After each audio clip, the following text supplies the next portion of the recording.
Welcome to the Fleet Geeks podcast. We're here to help develop fleet and transport professionals. Do you want to progress and develop your skills and knowledge? We promise to bring lively conversation and debate around interesting issues and keep you bang up to date with changes in our awesome industry. The Fleet Geeks are a community of professionals, and if you enjoy the podcast, why not join the discussion for free in the Fleet Geek community over on Facebook?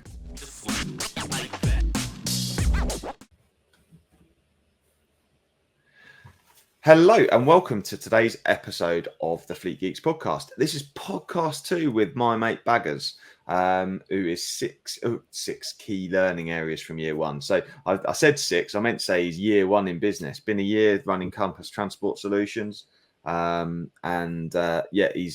now finished his first 12 months, and we're going to share the 6 key learnings that he has. So could you just quickly run through those six for me, John, so I know what they are, mate, and for the listeners as well, so they can know what to expect over the coming week. First of all, quick intro. If people haven't met you before or they haven't listened to the previous podcast, just a quick intro, John, as well. Yeah, so I'm founder of Compass Transport Solutions, based up in Halifax, lovely hilly Halifax. However, sort of gone nationwide.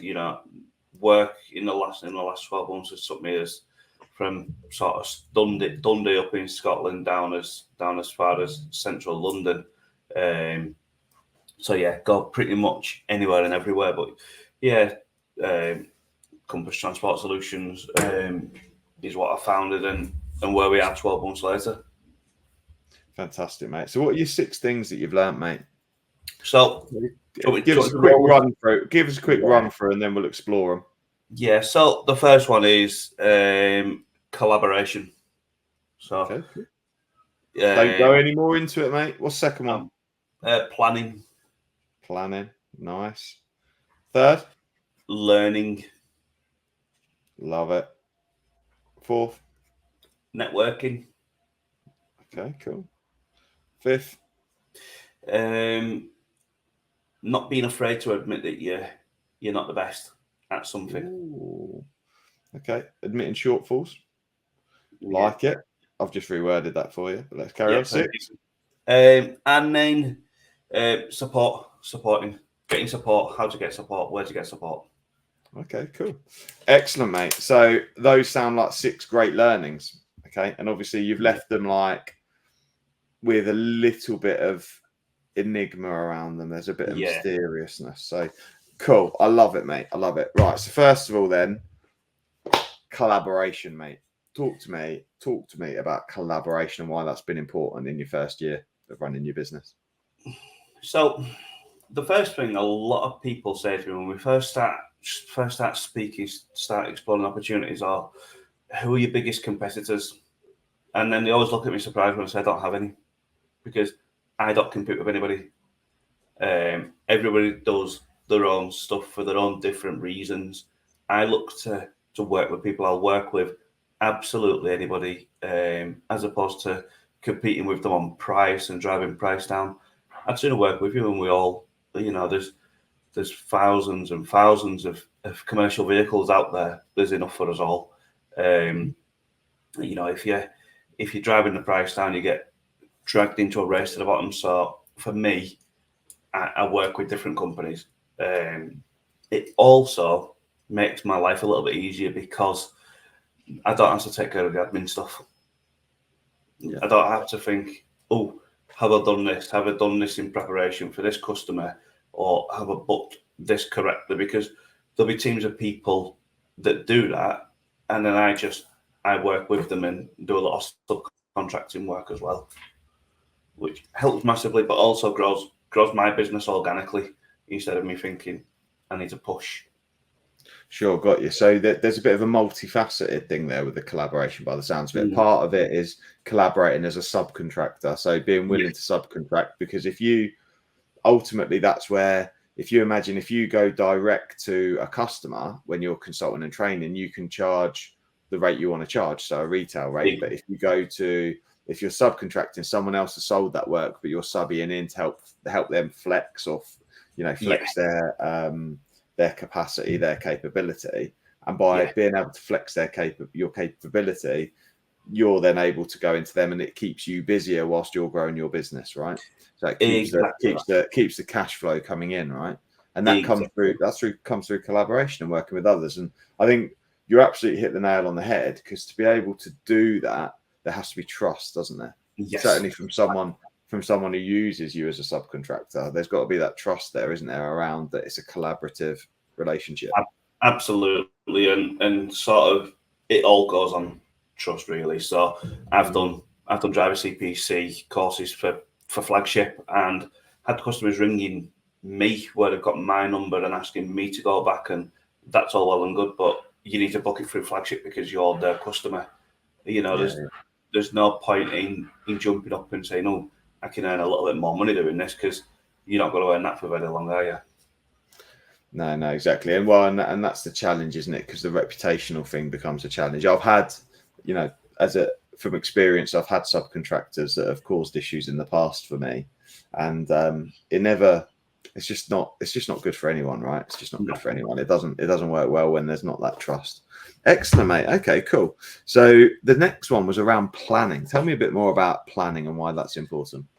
Yeah, so planning, initially 12 months ago when I started, I was planning day by day.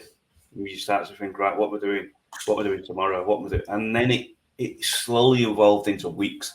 And now, I look and I'm planned. I've got courses booked. I've got work booked out right up until December this year.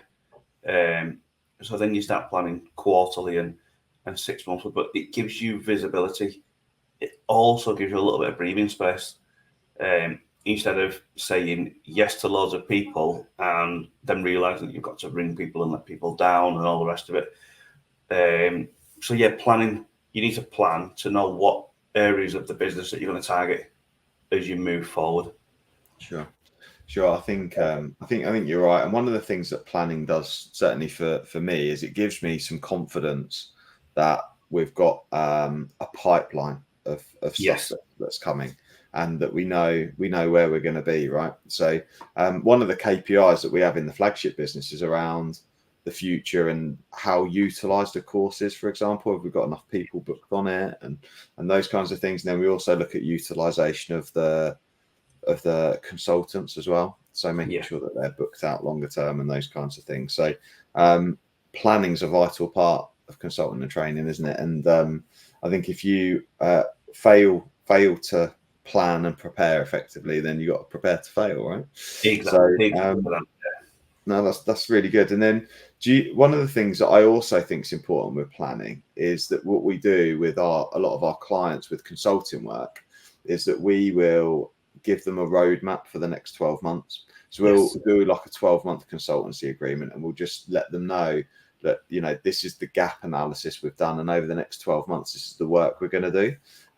Because the thing is, when you're supporting a company, you can't do everything all at once. No. If they've agreed to a day a month or a day every few weeks or whatever it may be, you can't just do it all in that period of time. So you've got to then plan for them as well. So you make sure you're knocking their work along as well. Exactly that, because also if you're not planning, what you'll find yourself doing is you might go in there once a month, but actually you spend half of the next day going over stuff that you've already done because you've not got an effective plan in place to move that business along and support them. So that planning delivers value for your client as well, doesn't it? Which is good. Yeah. Awesome, mate. Okay, cool. And the third one's about learning then. So tell me a bit more about why learning is important.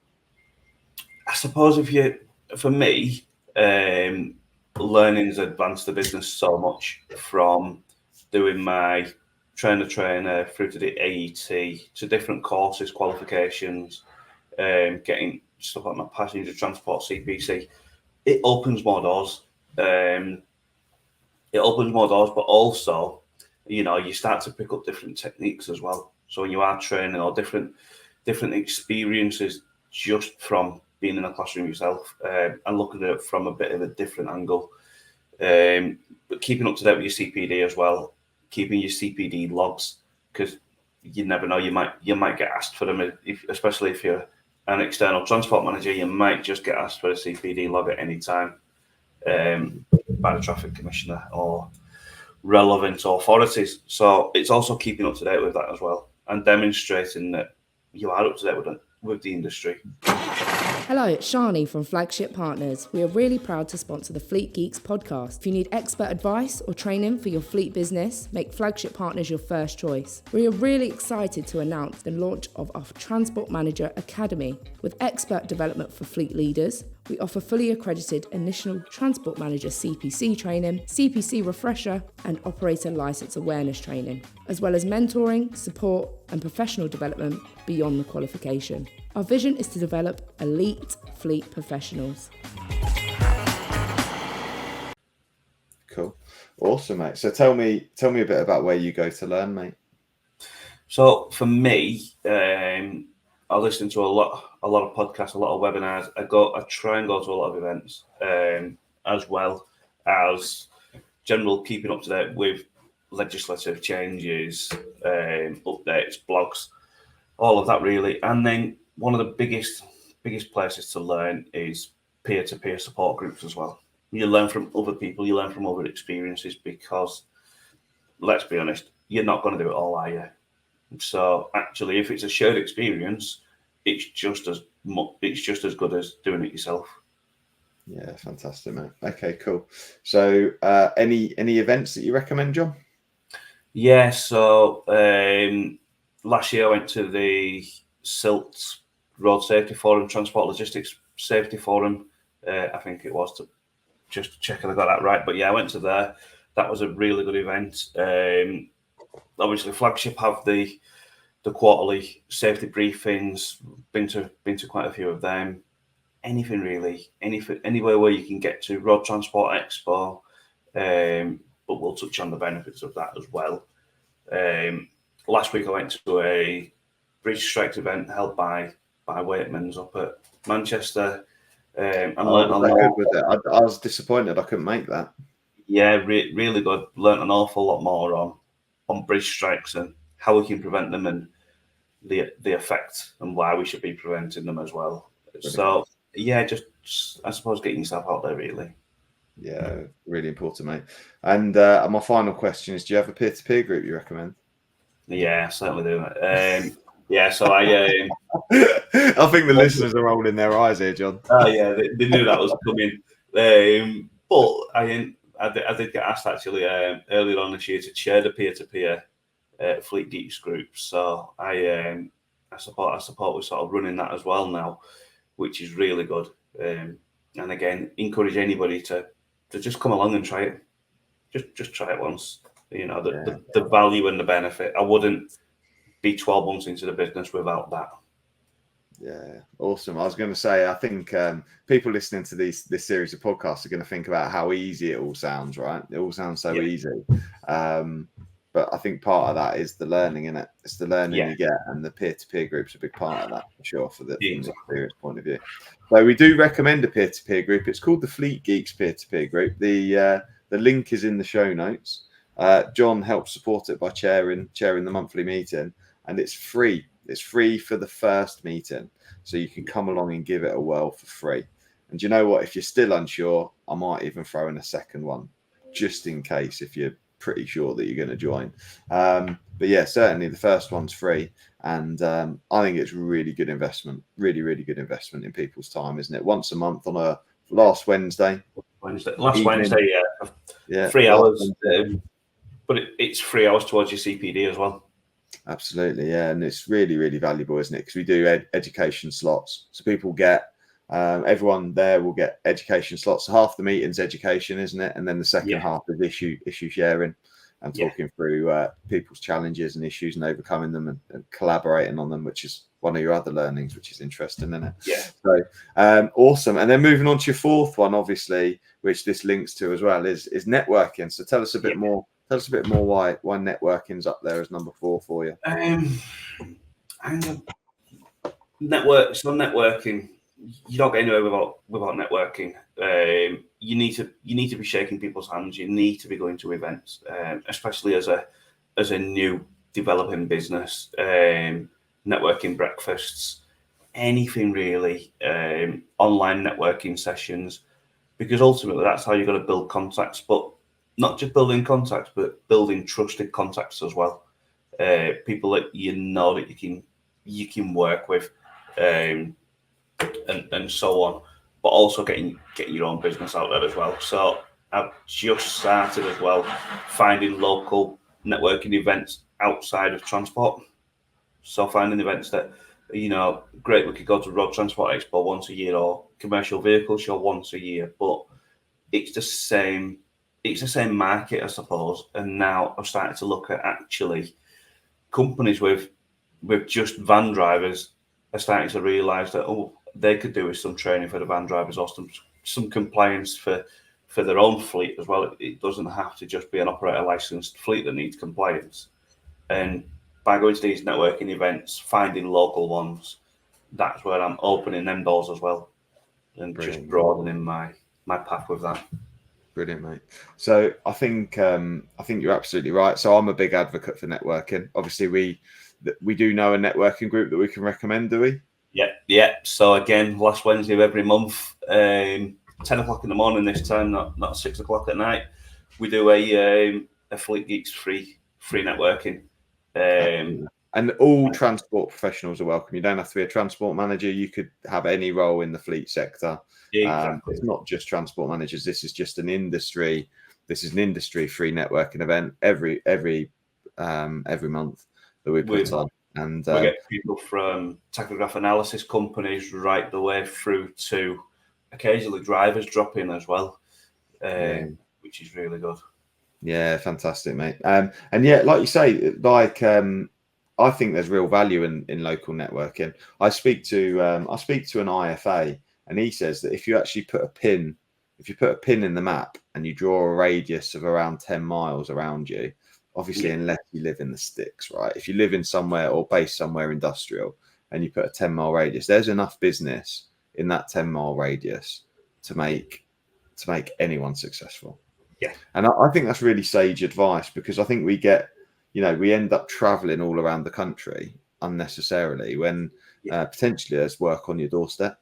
And I'm a big advocate for networking. So Flagship for some time, and this will make people feel a bit queasy, or some people feel queasy, but we do the B&I networking once a week. We've been members for years, promoted our first aid training, our health and safety training, so we promote the transport related stuff, but generally speaking, operator license holders don't tend to be in the room with that. So we tend to offer a lot of the services we offer companies that aren't necessarily in those things. We do leadership development, we do ILM courses, we do first aid, health and safety consultancy, HR consultancy. There's a whole range of products and services. Even Allied membership that we've just launched has health and safety and HR advice and support in it. So it's not just designed for fleet people too. So lots of opportunities there. And I think networking is really good. But actually, the beauty of networking is that you don't sell into that room, you sell into the network of that network, don't you? And ultimately those people you're meeting will know potential customers for you as well. Exactly. Yeah. Good, mate. Sorry, I took over there a little bit. Yeah, no, it's nice to get and one of the things really frustrates me, I think as an industry, we're shit at networking. Yeah. I do think we're shit at it in the industry. We are, because there's not enough people collaborating. There's too many people that are competing and sort of stabbing each other in the back, which is really, really poor, to be fair, as an industry, because ultimately, like I said earlier, there's enough work to go around all of us. There's however many commercial vehicles on the road. We could all have a good share of the pie. Yeah. Well, national highway statistics, one in every 2 vehicles on the road, 50% of all vehicles on the road are being driven for work. Yeah. So there we are. 50% of all vehicles, and again, that touches on not just commercial vehicles. That's your sort of grey fleet and all the rest of it as well. Absolutely. Everybody needs driver training and compliance. Very good, mate. Right then. So this is an interesting one. Admitting your shortfalls, number 5. So I'm coming back to a conversation that we had probably back earlier on this year, I think it was.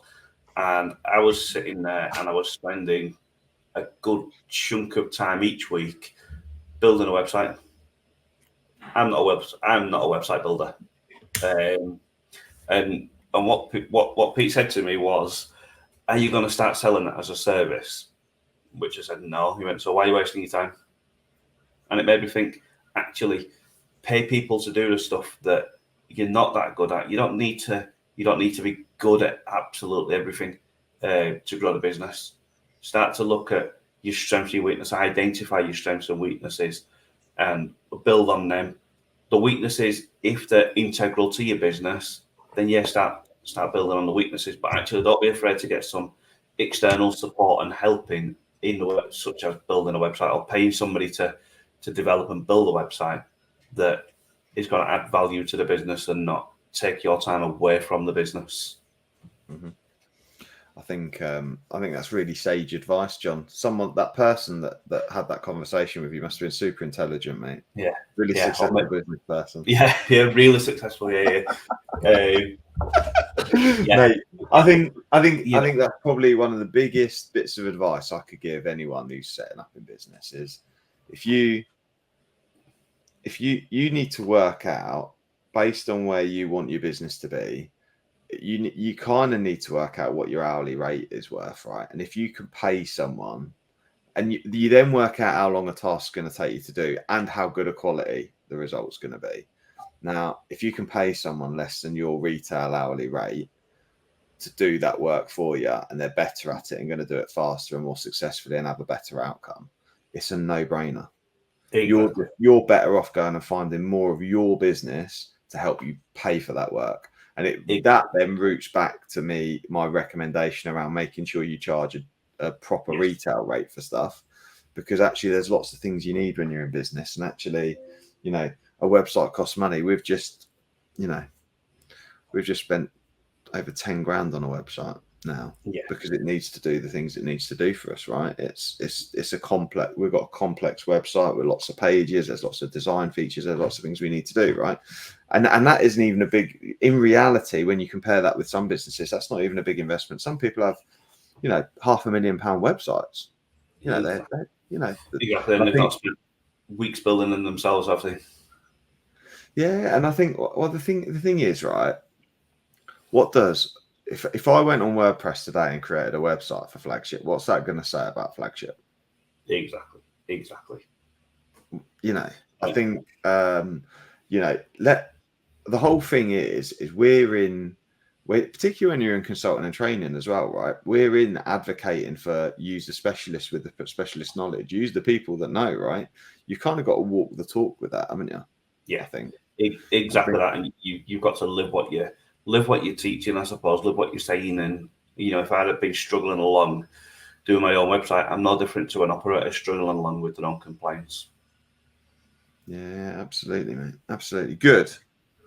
I'm impressed, mate. I'm impressed. So yeah, admitting your shortfalls, making sure you delegate the work that's important for other people who are better at it to do for you. Very good. Like it. So finally, support, mate. Tell me a bit more about that. So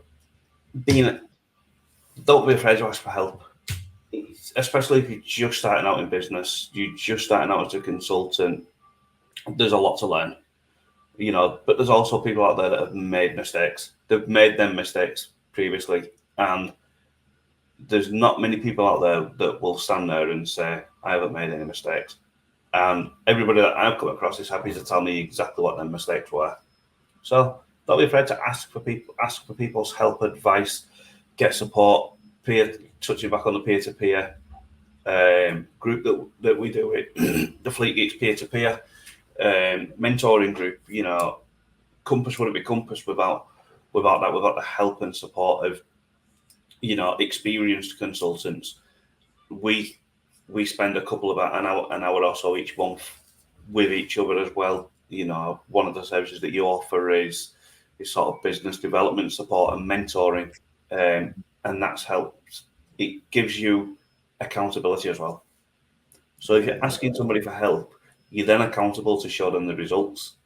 You look back to when you were as a kid, you get help to tie your shoelaces, but the first time you do them on your own, you're going around telling your parents that you tied your own shoelaces. Yeah. So you look towards that, and it's the same, asking for help and giving you accountability. Awesome, mate. I appreciate that. I think you're absolutely right. I think some people will live and die by their independence, won't they? And that's okay, if that's how people want to do it. But I look and I think, if I've had a fraction of an impact on your success, and I'm dead chuffed, right? I'm dead chuffed. And sometimes it's I think it's easy for you to have been a year in and maybe only have made 50% of the progress you've actually made, but actually you've made all the progress that you've made. And you've done these 6 areas demonstrate that you've done a lot. There's a lot there around collaboration, support, network, and leaning into the things that are there for you and the support that's there. Maybe if it hadn't been there, you might still be busy building your website, mate. Most likely, I'd still be doing, and it might be shit as well. Exactly, it wouldn't have even been published. But yeah, you look, probably still busy tweaking it. Because the other thing is, right, is when you work in compliance. This is probably I've got a few bits that I just want to add to this. One of the things is like you've got to know your skill set, right? Because the thing is when you work in compliance like we do. Okay, so now other transport managers will listen to this. We tend to be quite detail focused, right? And we want things to be right. Okay, so we're a little bit perfectionist too. That mix and then trying to do the things that we're not good at it's just a terrible mix, right? And the other thing that I think people do when they start a business is they overdevelop the things they enjoy. And I think that's a trap, right? And I think there'll be lots of people listening to this go, I've not really thought about that before, but I guarantee, and people do it in their jobs as well. Okay, you overdevelop the stuff you enjoy doing and underdevelop the stuff that you're not very good at, or avoid it. Okay, and that is the true benefit of having a coach and someone else who sees that, because they keep you true. They really do keep you true to what's, I think, and that's why I have one. Whilst I coach other people, I also get coached because I've got blind spots too. And then I think the only other thing that I would add, because I think you've got 6 great things, but just to put my 2 pennies worth, if that's okay. Okay. My 2 pennies worth is to really know your value proposition and really know what's unique about you and your business. Because I think, like you say, there's lots of business out there for everyone to collaborate on. But I also think if you're really clearly defined, one of the things that I think people will go, Pete, are you mad? Because I kind of help. There's stuff in this podcast that will help build competitors for us, right? I help improve competitors. But I see it. I see that my role in the industry transcends that, because I want to be a community builder. Fleet Geeks is all about contribution. It's about building communities of people. And the thing is if we have better, more professional people, the whole purpose behind it is improving road safety. And I think that will then improve road safety. It'll make companies better. And I think that's what I think our USP is, if that makes sense. And I think it's important for people to find them. Yeah, precisely that. We've all got ultimately the same aim, haven't we? And it's all safety related. We're all building to the same goal. But like you said, people learning.